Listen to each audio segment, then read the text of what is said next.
everyone, I'm Stuart Campbell, Principal Consultant at Fig Technology Solutions. Nietzsche wrote, "The person who cannot set himself down on the crest of the moment, forgetting everything from the past, will never know what happiness is." In today's video, I'm going to talk about the importance of forgetting, building systems and tools that work for you, and making sure that those tools are still the right ones for the current moment.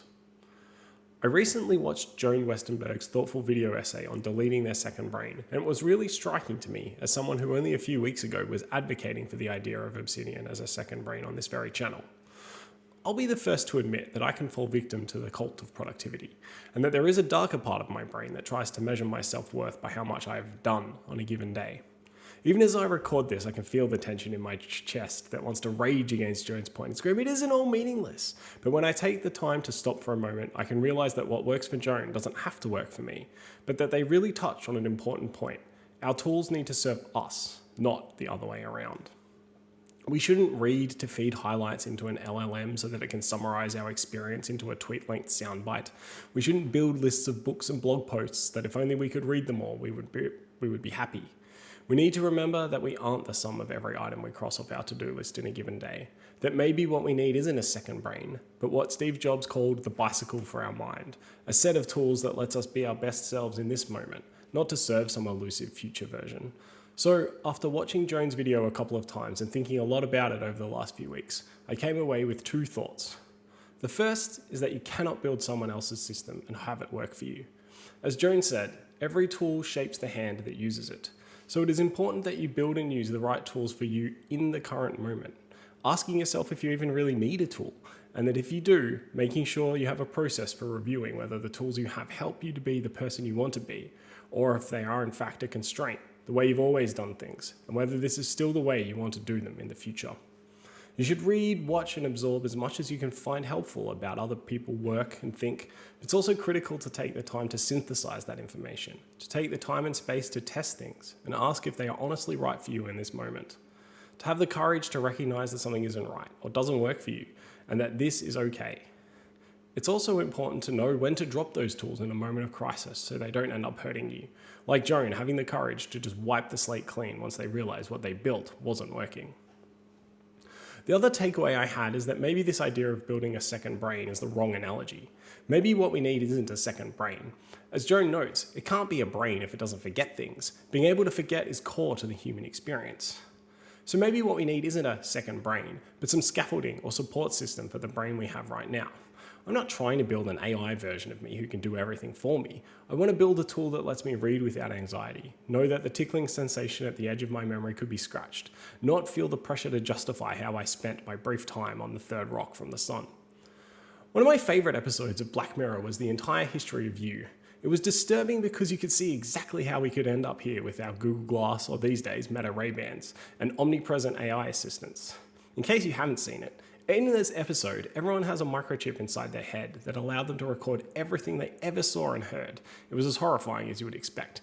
The human brain is not designed to live in a world where we have perfect recall. So, in order to become a more useful tool and echo what Joan was saying, I believe your digital systems need some way to forget, or at the very least look like they've forgotten. If you can't even pick up your tools without feeling bad, then they definitely need to change. So, how can you help your tools forget? For me, this concept comes from David Allen's Getting Things Done in the form of periodic review. You need a process to question what it is you need in this moment in time, and question whether what you really have serves you in this moment. You also need the bravery to throw it away when it doesn't serve you, and this is the hardest part. You have to be able to admit you are never going to do this item on your to-do list, or write up this idea for a blog post, or record this video you've half written a script for. You need to recognize that you probably don't need every highlight from every book you've ever read to be valuable. You have to use what Jerry Weinberg would call your courage stick, and trust that a good idea will come back, even if you let it go right now. You have to make sure you haven't built a mausoleum of ideas haunted by the shadows of the person you feel like you should be. Every week I look at every item on my to-do list and ask myself, am I really ever going to do this? And if the answer is no, then I delete it. Now, of course, these actions aren't without consequences, but if I'm really never going to do them, then they shouldn't be taking up space in my toolbox.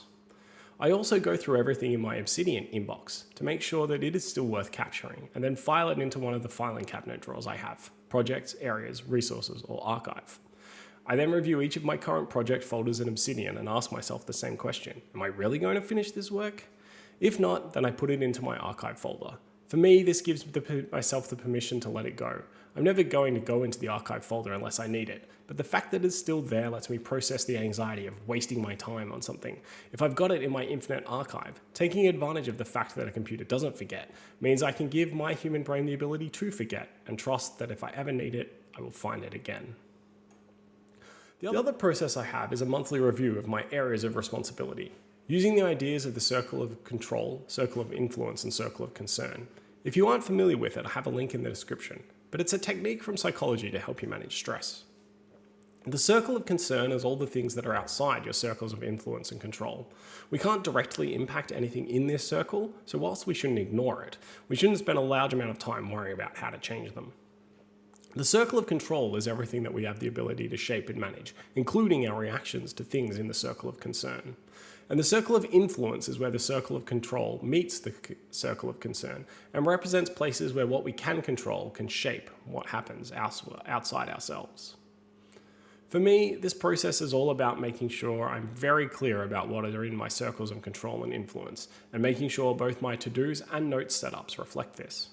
I also make sure to go through my areas folder in Obsidian and flag any of these that might need a deeper review and clean out, as this is now an area I don't need right now or don't want to focus on. So make sure you're giving your systems a chance to forget. Make sure that you're building tools for you in this moment, and ask yourself if maybe building tools is the problem rather than the solution. But most importantly, take a moment to remember that the second best time to plant a tree is right now. I'd love to hear your thoughts on Joan's essay, what systems you have for helping your systems forget. So please let me know in the comments below. If you enjoyed the video, please like it and subscribe to the channel. Thanks for watching, and I'll see you next time.